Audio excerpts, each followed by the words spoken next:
My name's Tony Birch, and on behalf of the Wheeler Centre, I'd like to welcome you to this session this afternoon. I'm a writer and teacher of writing at the University of Melbourne, and I'm here to host the event this afternoon, looking, of course, at Raymond Carver's short story collection, Will You Be Quiet, Please? My guest today, or our informed guest today, is Josephine Rowe, herself a very accomplished short story writer. And also a teacher of writing, occasionally at Melbourne University also.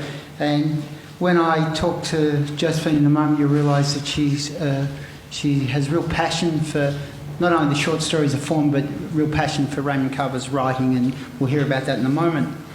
What I want to do just to begin is to think about Carver in a wider context, and just to give you some pointers of where else you might direct your interest.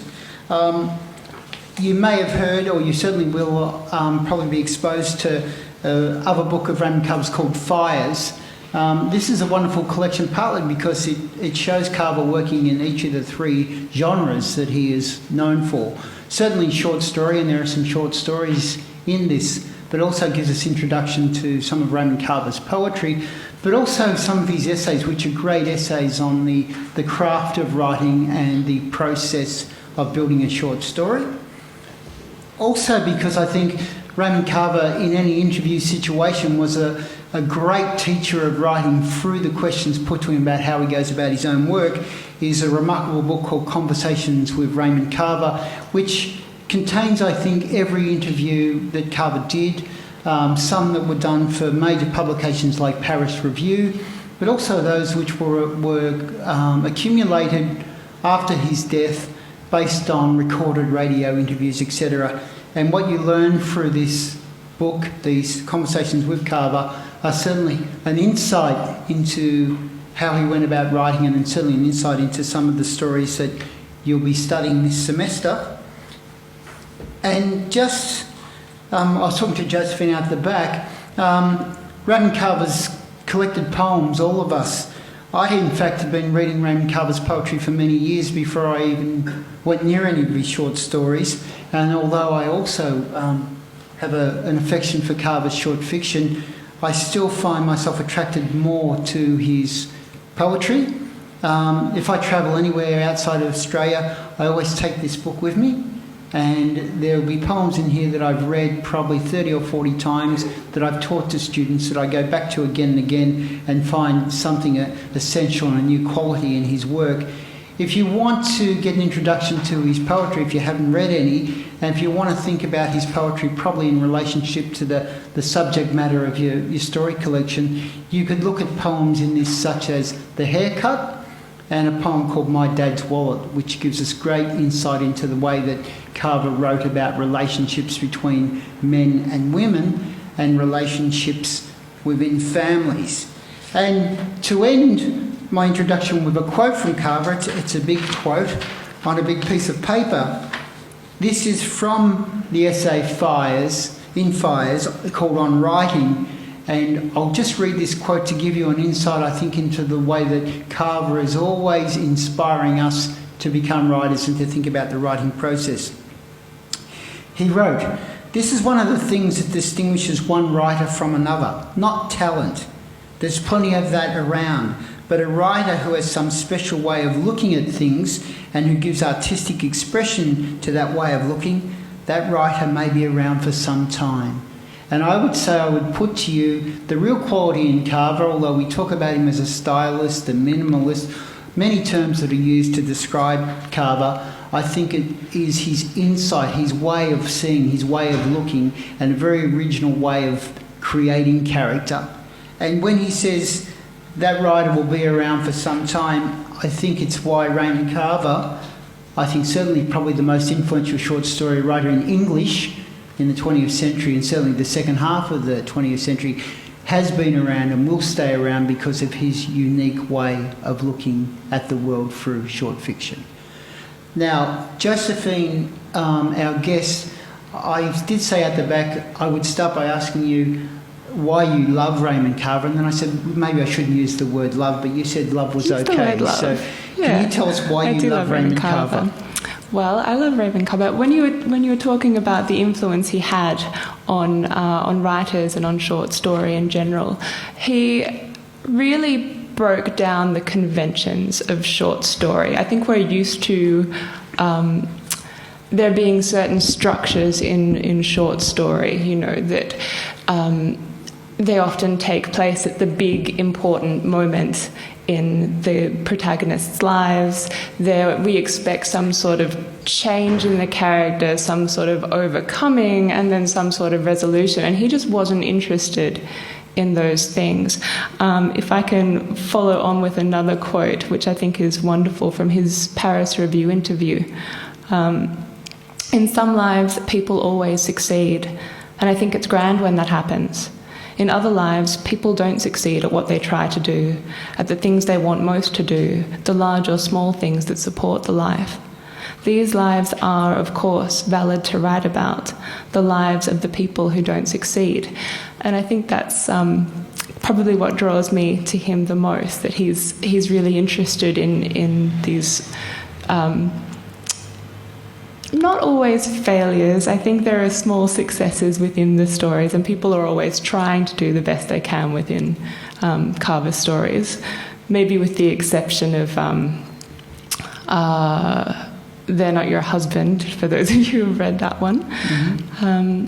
But yeah, I think that's probably my main... One of the things that Josephine and I discovered in looking at the crib notes, at the study notes, is a term called Carver Land, which we'd never heard of. It must be some sort of Carver theme park in the US. But one of the things that I was interested in relationship to that discussion of Carver Land is that the points being made about the term was used, a submerged population.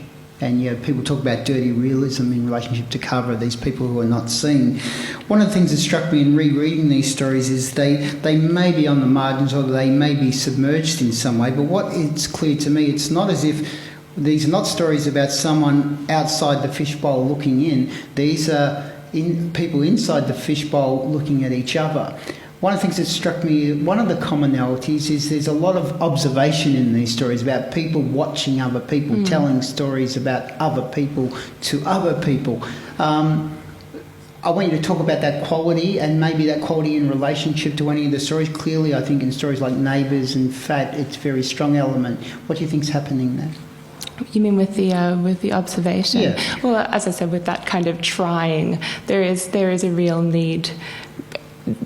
I guess one of the larger themes in Carver's stories is this kind of unpassable chasm between men and women, and this unknowableness between people. And I guess originally I kind of thought of that as being a gender thing, but I really think it's more about other people. There's a lot of these stories take place at that effort to kind of understand where the other person is coming from, I suppose, and how they fit into the other person's life. I mean, a lot of these stories are, of course, about romantic relationships between men and women, generally kind of suburban, blue-collar or no-collar, white, American men and women, and everything that kind of goes along with that. If I want to take a couple of particular stories now, I will talk about Fat and Neighbours. In a story like Fat, where you get this story being told about someone telling a story about something that they've seen while working as a waitress, and it's about this the man who talks in the plural we, and he orders this enormous amount of food. In Neighbours, it's about a couple and their absent neighbours, and they sort of partly inhabit their lives. Yeah. In the story They're Not Your Husband, which is one of my favourites, it's about someone who is really annoyed because he sees two men, to put it bluntly, perving at his wife's ass while she's working in a cafe, and then of course his thought is, well, her ass isn't in great shape, it's got to get into better shape if they're going to. So you get this sort of notion of people watching each other. I mean, do you think there's if you take the notion around body, is there a cruelty in that? Are they trying to convey affection or an absence of affection? Because it seems there's a very complicated emotional relationship or emotional state at play there. Yeah, I think you have to look at each of those stories differently because different things are happening within them.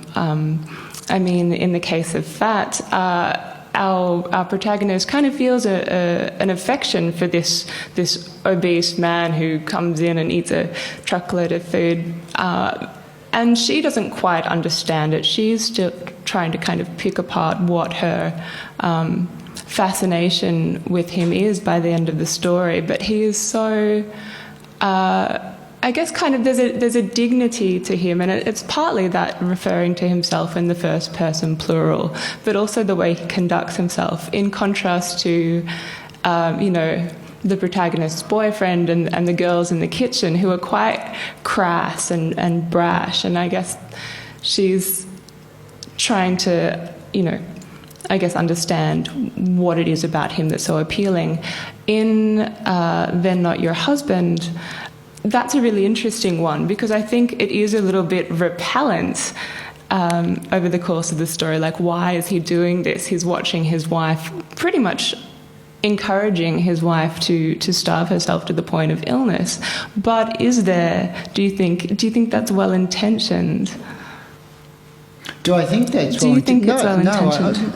Well, ultimately, no, I don't, because I think that in the way that he talks to his wife, there is an aspect of it is there's a condescension there. Mm-hmm.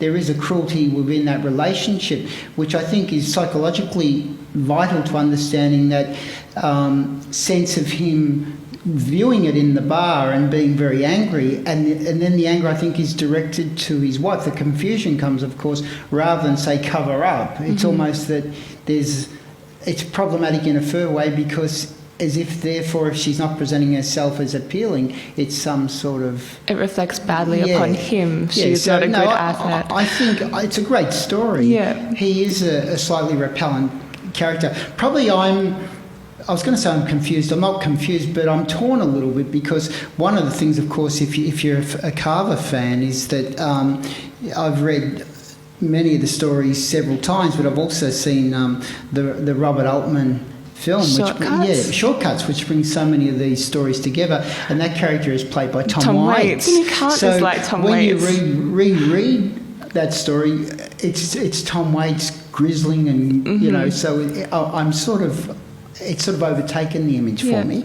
If I could talk to what you started to say about stories like Neighbours, though, which I think is I really love that story. That's another kind of recurring theme in Carver is this idea of trying on somebody's life. This a lot of the characters are kind of characterized by a lack, their inability, their lack of funds, their lack of emotional articulateness. But in this instance, it's a little bit more hopeful, I think. These two, they really do love each other and want to maybe do something to revitalise their lives. So this attempt at trying on the neighbours' lives, trying on their clothes even, is an attempt at kind of bettering their own lives, and something that they get to the point where, it's a strange kind of awkward role playing, but it's actually quite tender towards the end when they're about to go into the apartment together. Of course, that never happens, so we don't get to see how that folds out. No, I was actually worried about the cat. Oh, yes, you're worried about the cat as well. Is the cat going to be fed? It is interesting because I think that I agree with that sense of this role, but also when they go in there separately and he goes in and he tries on the underwear and then she wants the key and he says, what are you doing over there? She was over there for so long, and I think he's a bit quizzical and probably puzzled and maybe annoyed or anxious that her life that she's now living over there. Yeah. What's she doing? Mm-hmm. And so you also get this little play of them having individual other lives that they play out in opposition to each other, or rather probably in some sort of secrecy from each other. So I think it's a great story for that, while you get a sense of them as a couple being the neighbours, or the potential to be the neighbours, there's also that role-playing where they're doing it on their own. So I also speculate that possibly as a married couple where their marriage may have gone stale, is that each of them are thinking of other possibilities for themselves as individuals that may not include the partner. Yeah. And I reckon for me, it does. I don't want to go into it in detail because I want to ask you in detail about the title story. There is something akin to that in the title story of there are things that we in relationships that we may know or speculate about each other, but we don't ask, or maybe we don't take to the next step of having it revealed. Because I think one of the real tensions in the title story, Will You Be Quiet Please, is the thought of something having occurred, it eating away at you inside, or that sort of sense of tension and jealousy over something in a past relationship. And a lot of couples will let that rest, because to provoke it is to prick a sore or a scab, and something might erupt, which happens in that story. So I think in some of the stories, I think to avoid failure is that you don't go over that ground. Mm-hmm. Because once you start to go over that ground and scratch away at difficulties in a relationship, you can really find yourself in trouble. And I think in the title story that happens. So I think you made a great point out the back, is that one of the statements about this story that I didn't agree with was that these people have no control of their own thoughts and emotions. And I think Josephine... I think it was they don't think deeply. Yeah, they don't think deeply. And I think Josephine's point was, while they do, I think we agreed that they do think deeply, but they weren't able to... They perhaps don't have the emotional language or articulateness, is what I said before, about how to be with other people, how to be in the world. Yeah, and I think... There's an apartness there in a lot of the characters. And I think if you look at Will You Be Quiet Please, to talk about that story, I think it's a great example of that, because he has this nagging suspicion that comes back occasionally about something that occurred this night at a party several years ago.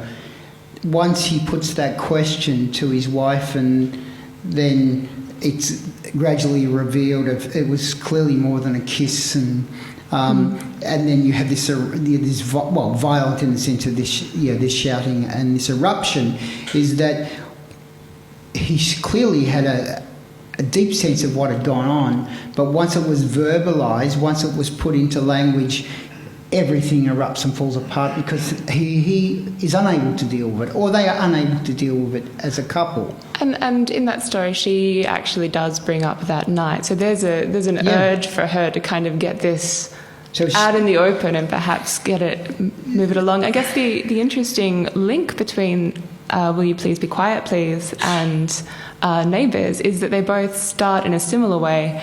Will You Please Be Quiet Please, in a much more protracted kind of sense, looks at the happy marriage, or the idea of a kind of fairly stable quotidian marriage, and the first sentence in Neighbours is, Bill and Arlene Miller were a happy couple.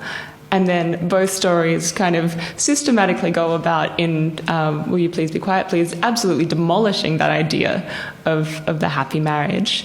And in Neighbours, it is more of a kind of questioning, challenging, picking apart. How do you kind of get back to that state of being a happy couple rather than just existing alongside one another? Can I ask you, in the title story, and you did raise it, is that she brings the issue up of that night. Mm. He's thinking it, but she coincidentally brings it up. Now, when you consider what he has to, through interrogation, what he ends up prizing out of her and the ramifications of that, is it one of those circumstances, or we can't be certain at all about what Carver was thinking or writing. The fact that she brought up something that inevitably is going to lead to this crisis if it's revealed, why would she bring it up? It's another thing that kind of pops up. There's a lot of betrayal in this particular collection. There's a lot of infidelity, but there's also a lot of urgency to confess. We see that in title. Help me with where. Did you say help me? I said help me. I'm not going to help you. Okay, hang on. That's all right. I've got notes. I'm trying to think where the neighbour is the kind of moral kind of. In that story, when the in that story where the thing happens,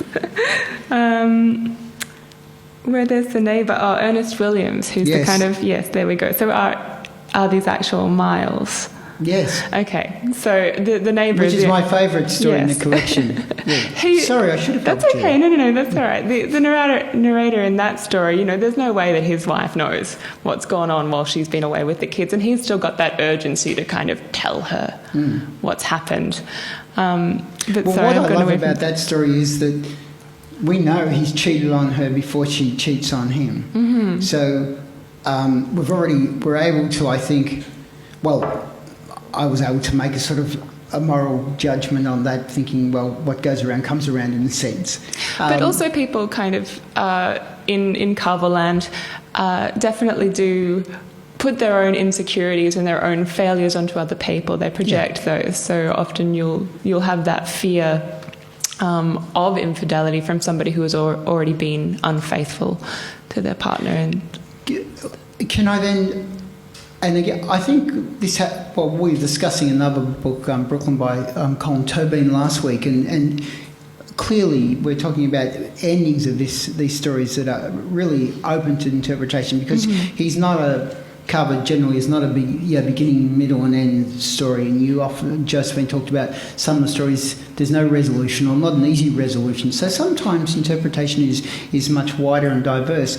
Now with the end of that story, they're in bed, and in so many Carver stories, they all end in bed. Yeah, and he gives over to her in the sense that, so while there has been this infidelity, there's been this rage, he's gone out and sort of gone on this drunken binge, got his head beaten out I think he ends up with $2 out of that the poker game. There's a little bit of ellipsis there. So he hasn't had a great night, but in the end he doesn't even make it to the water's edge. But there's intimacy. Yeah. So what was it? What do you think Carver's? Well, he's an interesting character. He's a character that's really, really adrift, and he's kind of looked to other people for guidance for pretty much his entire life, from his father through to professors, and has always felt, we get the sense, has always felt a little bit outside of his own life. If you look at the scene with the honeymoon, and he's watching his wife with the silk scarf and everything, and feels like it's a scene from a movie that he's not a part of. I get from the ending that he kind of doesn't know how to be without her. It's just easier to kind of keep on going along with this rather than face the unknown. When he gets home, there's a line about everything seeming open. All the doors are open and covers are flung, and that he kind of has an opportunity there to choose what is going to happen. And he chooses perhaps what some might see as the easier option of... And I think also what I think is a great quality and a wonderfully mature quality of the work is that one of the things I think Carver shows through all of these stories where there is cheating, secrecy or infidelity is that the revelation of these issues, it's not a simple issue in the sense of a black and white issue in that we can make a moral judgment.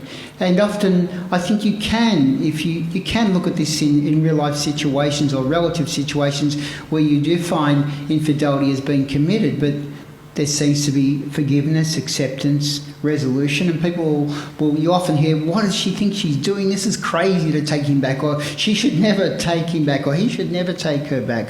But from outside any relationship, you can make very simple judgments about something which is very complex, and that people make decisions for reasons that we can never really fathom.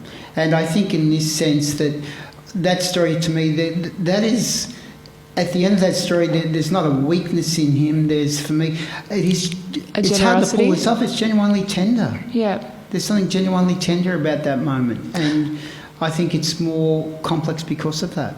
So can I ask you about are these actual miles then? Because that ends in quite a similar way, back in bed, after what we presume is infidelity with the man who has bought the car. Well, I think the way she comes home, I'd suggest that there was definitely infidelity. There's a makeup case on the front doorstep that will usually do it. So that's ended slightly differently. He's pretty much tracing her stretch marks, and the story folds back to, the glorious early days of the gleaming new convertible. Yeah. Do you see that going the same way? Do you see that? Not quite. Not quite. These are not their salad days. No.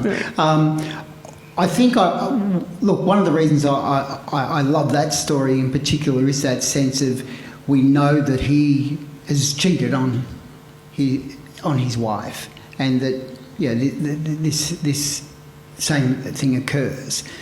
I just love for me, when the guy says that these actual miles, it's absurd. Well, but when people, I don't know if anyone's ever sold a second-hand car and done something illegal by turning your miles back. But what he's suggesting, are you cheating here? Or are you honest? Yeah. So there's a sense of humiliation there. The guy's got his car, he's got it cheaply, he slept with his wife, and then he says, are these actual miles? Like, you're being straight with me. Yeah. So with the notion of cheating and dishonesty, it becomes this circular relationship between the husband, the wife, the car salesman. They're all cheats. At one level or another. So I think it's a wonderful line because it sums up so much of the story. But the specific question you ask, I think we could look at the end of that story, I suppose, a lot more harshly and say, we're not left with much. The car's gone. We're just avoiding bankruptcy. He's tracing her stretch marks across her hip, so she's not in the same shape she used to be, and I'm sure he's not either. I mean, he's probably got his own stretch marks. But I think in the sense that story is probably one where you could probably make a point that what they're left with is something much less than they had. But in a sense, this is what we've got. And I think a lot of people, and particularly people like this who don't have the same choices that others might have, what you've got is what you live with those choices. And in that sense, I think I don't see them as like miserable failures. I do see them as people understanding their limitations, or at least living with the limitations they have. I think that's why I love How About This in the context of the collection. It just kind of balances that out so beautifully. We've got a couple who are in the salad days pretty much. That's the story where the writer goes out to the old country house belonging to his girlfriend, and you've got people who really desperately want to please each other and be good to each other, however fumbling that is. He wants to be pleased with this house that was not what he expected, and she wants him to kind of be pleased but to feel free enough to say it's not what I expected and go home. And the story is kind of mapping out that attempt at communicating. Yeah. Now, before we're going to take questions about 2 minutes, I did want to ask Josephine one general question on craft, and it certainly comes up in relationship to Carver. As I said at the outset, he's primarily known as a short story writer, but also wrote a lot of poetry and several major essays, but never wrote a novel.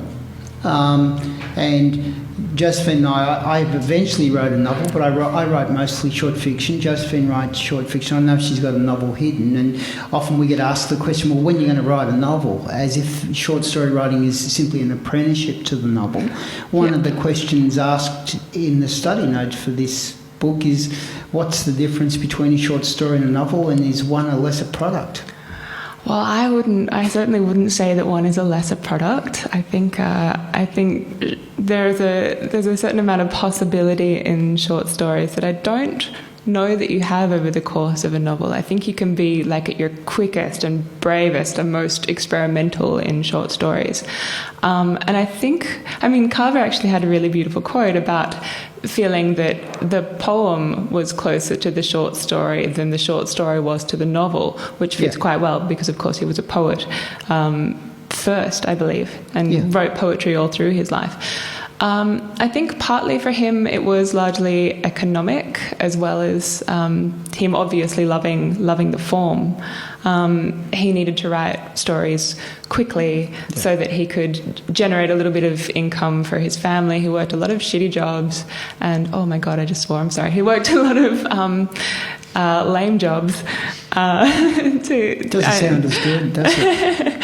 Crummy jobs to support his young family. He had kids quite young. He didn't have 2 or 3 years to kind of hide away in a garret somewhere and take that kind of time out. But they're such different animals, the novel and the story, I think. There are legendary stories, and certainly in the interviews, where Carver talks about having to pinch hit or steal a half an hour of writing time, and because he had young kids, he'd do it sitting in his car in the garage or out front of the house, or when he was at the laundry doing the diapers, as they call them, he would do some writing there. And I think it's interesting for both the form of poetry and short story. Partly there's some pragmatism in that, I think, for someone who's busy. I don't know if you find this, one of the reasons I've written short fiction is, I work full time, I have children, so I understand that pragmatism, but I think unless you love the form or feel that this is the way or this is the form I can articulate my sense of creativity, you wouldn't do it just for pragmatic reasons. Well, no, certainly not towards the end of his life as well, where he had big advances from publishers who really desperately wanted a novel because novels tend to sell better. So he took money for a novel and then never wrote it. But he's somebody who works best at...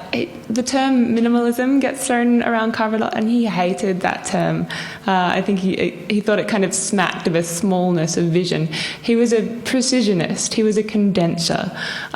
He wanted to say as much as he could within the smallest possible space, which I think you see in the case of a lot of fiction writers who also tend to write poetry as well. It's how dense can I make this? Yeah. Okay, thank you very much for that. Now, we've got about 15 minutes, and as we usually do, we certainly would like to take any questions or discussion from the floor. So we hope that you've got some really good questions for Josephine or each other or myself. So who's got a hand that they're going to stick up and ask the first question? Hi. I guess one of the big questions that will be asked, because we're studying it as a VCE text, and I noticed that two of the short stories that you talked about are actually not on the VCE text list. Oh. So we're not actually doing the whole collection for VCE. Oh, that's a shame. So I know, and I guess with that in mind, it's difficult for us to know how do we begin to talk about it as a collection, like what overarching themes or motifs do we see? I guess the only way you could talk to it as an entire collection would be to read the entire collection. And if you were going to be super serious about it, then going out and kind of reading other works as well to get a sense of it. But I think if the collection entire isn't on the syllabus, then you won't be asked that. Can I ask what stories are on the syllabus? Most of them are.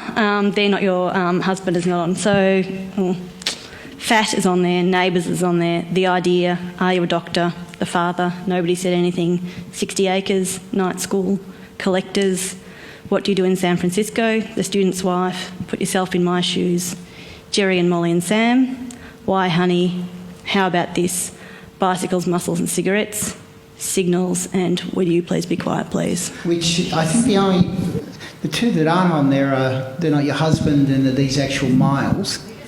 I actually wondered when I read that, or when I noticed that They're Not Your Husband wasn't on it, if it wasn't appropriate to focus on her fat ass, but maybe that's not I think that's probably not the point. My suggestion would be, I think there are issues, and I think one of the clear themes of this book would be, how do people cope with limitations? How do they cope with their limitations in relationships? How do they cope with the potential for not only disappointment but disaster in their lives? Because my sense of one of the strong themes is that while people are in these, and particularly in relationship to each other, they're in quite a precarious state. The relationships people are sharing are quite precarious. One of the points I noted in the study notes that the people are isolated and individualised in the stories. I don't think that's the case. I think it's about people understanding or coming to terms, even in a limited way, of the lives that they have and how they resolve that, or possibly how they're unable to resolve it.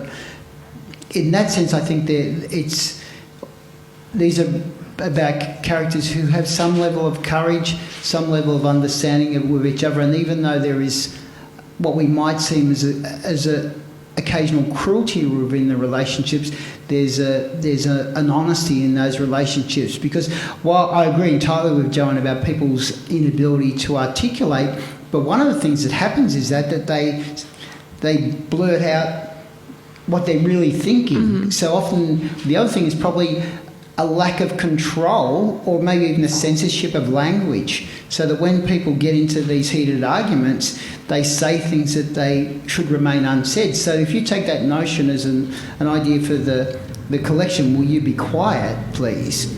The notion is on, by not being quiet through these arguments or through these heated discussions, again, these secrets or the underlying narrative erupts. So I think it's about what is spoken and the results or the outcome of that. And I think, again, you can imagine this in a scenario of any relationship you might be in. There might be things you want to say to your friends that, you might have something really annoying about your best friend, but your best friend say you don't say it, and then one day you think, no, I'm going to say it, and you say it, and bang, your friendship suddenly becomes much more emotionally tense. It could be in a relationship between a couple.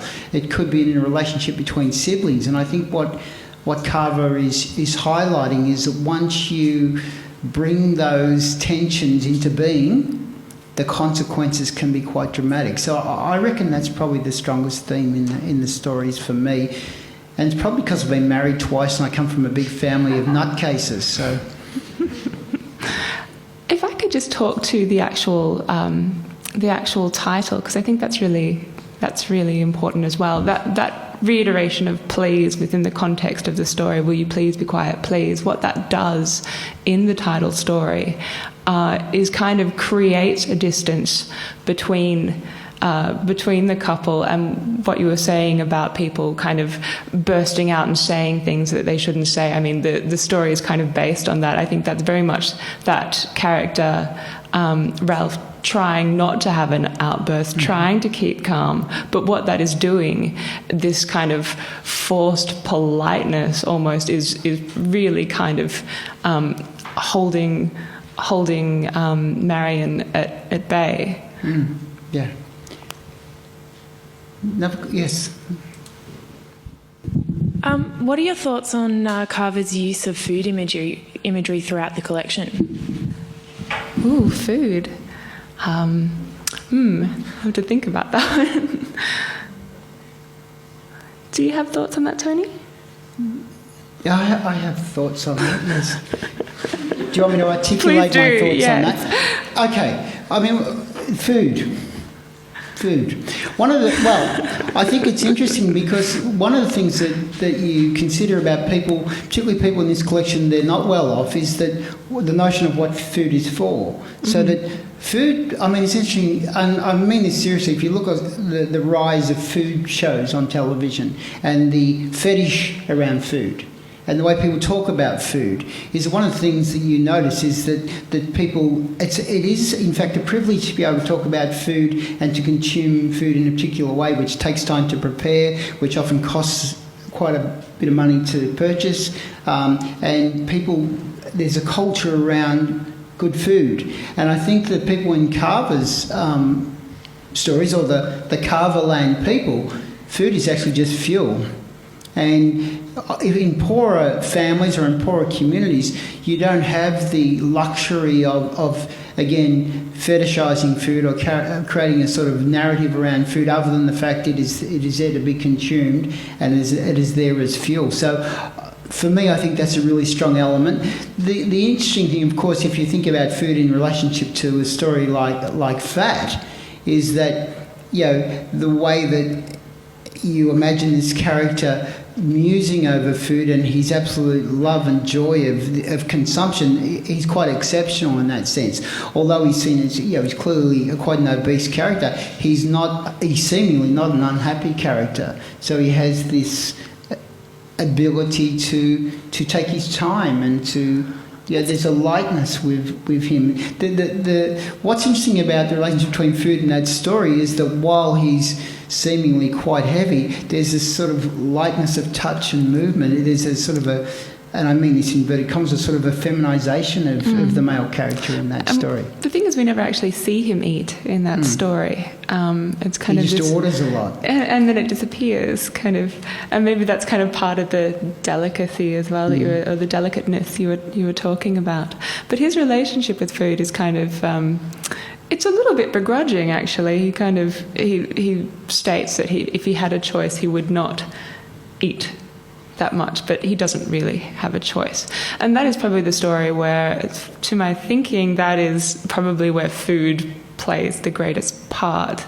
But correct me if I'm wrong, if there's something... Everything else seems very sandwich-based throughout the rest of the collection from memory. Sorry, I just want to ask you a question though. Were there other particular stories that you? Yes, are you linking those for us? Well, there's. The titles are going to escape me, but there's the one with the boy who goes fishing and steals the cigarettes. Nobody said anything. Yeah, it's that fish that's this poor excuse for food. Yeah. That leads to his lack of appreciation from his parents. But during that fight between his parents in that kitchen, when they just don't even acknowledge him, there's burning food. Yeah. The pan's thrown when it all erupts. So there's that constant link between what's going on with the characters with what's happening with their food. And then we again see that with the husband trying to tell the wife not to eat. So, you actually touch on something else that is really, I mean, obviously fishing is one. I mean, if you read Carver's poetry, there are so many poems that he wrote about fishing. And then clearly, I think in that sense, it's not fishing as such, it's the contemplative time of not fishing. It was certainly about his memory of fishing with his father, fishing with friends, and the solitude and freedom he got from fishing. But the other thing, I think the real thing you're on to is that when you talk about the argument or the burning of food, is that a lot of the tension in Carver's stories is around the kitchen table, or it is very domestic, so that when you get these eruptions between couples, it often takes place around the kitchen table. And there's a wonderful memoir piece by Carver which is about his father. It's in Fires, and that point comes out is that a lot of his memories of dysfunction in that family and arguments in that family or drunkenness in that family and the eruptions of that occur around the kitchen table. So while food is not often the chief sort of signifier of that or what we're talking about, it is around that place where we eat, which becomes a place of very unhappy memories for Carver. So he associates the kitchen with violence, with arguments and with alcoholism, which run through his own life and certainly through his father's life. So I think you're really onto something. We'll take one more question.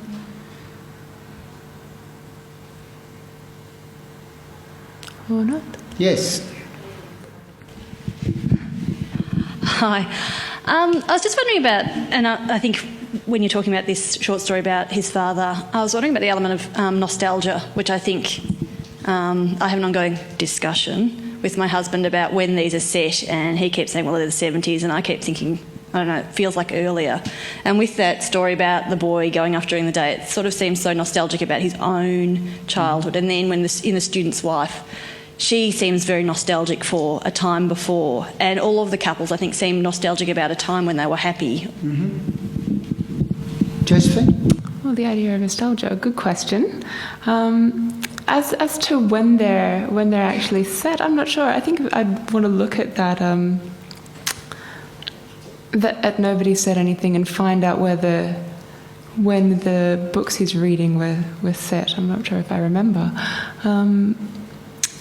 I do think clearly that a lot of the stories, and that story that we've just talked about, the fishing story, clearly I think they're autobiographical in the sense of creating a place in memory of his own growing up. So you could say they were post-war stories, and you certainly get that sense of some of them being set in a 1950s America rather than certainly his own married life of the 60s and early 70s. So I think you're right. You do get that time span.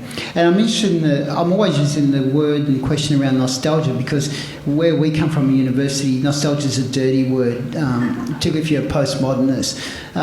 There's a non-Anglo understanding of nostalgia, which is much more complex and engaging. And certainly I think you really articulated again quite well that if you tie it to when people try to evoke a sense of nostalgia, clearly it can be about a delusion, but I don't mean that in a negative way, of trying to reflect back on a time when things were better, when people were happier. So you try and evoke that sense. But for most people, it always fails. It never quite lives up to that expectation. So I think it is the notion of... He has a wonderful poem, by the way, and you can go on Google and you can Google any poem in the world. Google Raymond Carver Happiness, and it is nostalgic as you can get. But that poem, Happiness, is a wonderful poem because it's about the writer, I think Carver, looking out of his kitchen window and seeing two paper boys walking up the street. And that's it. And I think that epitomises what you're reflecting on, probably thinking back to when he was a child, and there was some happiness and beauty. And it's a very affectionate framing of two boys doing this thing together in the early morning. It's very simple, and it's absent of all that mess and complexity of life that is articulated through the stories that you're looking at. It's dealt with very well in How About This as well, when when Emily's kind of taking the protagonist back to the house she grew up in, and there are the license plates nailed onto the door, and her stories about walking on the high rafters thinking maybe she would be a circus performer, but of course she turns out to be a painter. And that kind of nostalgia, I think to him is a little bit... There's a kind of uncertainty and trepidation and a bit of a fear.